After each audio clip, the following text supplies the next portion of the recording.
शेतकरी बंधूंनो नमस्ते. माझं नाव अक्षय हाके. आज आलेलो आहोत आम्ही आमच्या मस्कमेलॉन खरबूज मधूच्या प्लॉटवरती. आपण बघू शकता हा प्लॉट आत्ता मॅच्युरिटीला आलेला आहे. एक 4 ते 5 दिवसात त्याचं हार्वेस्टिंग होईल. आणि आज तगायत या प्लॉटची जर परिस्थिती बघितली तर एकदम चांगले वाढलेले वेल आहेत, अजून हेल्दी वेल आहेत. सेटिंग बघू शकता तुम्ही, सेटिंग बघू शकता. एका वेलीला एक 4 ते 5 फळं आहेत, 3 ते 4 फळं आहेत. आणि सगळ्यांची साईज बघू शकता. महत्त्वाचं साईज एकसारखी, एक युनिफॉर्म साईज आहे. ॲव्हरेज फ्रूट जर आपण टॅली केलं, वजन केलं तर 1200 ते 1400 ग्रॅमचं फ्रूट आत्ता आहे. अजून 4-5 दिवसात वजन गेन करेल. हा प्लॉट कुर्डुवाडीजवळ प्लॉट आहे हा.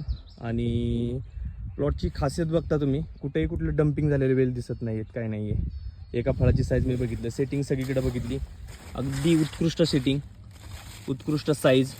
आणि आज मार्केटला बघितलं, श्रीनगर मार्केटला जर पाहिलं तर सोलापूरमधून श्रीनगर मार्केटला आज बाकी व्हरायट्यांपैकी पेक्षाही मधूला आज 3 ते 4 रुपये भाव जास्त मिळतो आहे.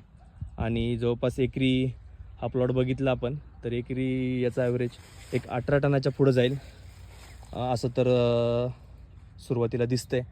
तरी मी सोलापूर जिल्ह्यातील शेतकऱ्यांना विनंती करेल की परत पुढच्या वर्षी तुम्ही जर प्लॅन करत असाल खरबूज लावण्याचा तर तुम्ही ॲडवांटा कंपनीची मधू ही व्हरायटी नक्कीच लावा आणि भरघोस उत्पन्न घ्या. धन्यवाद.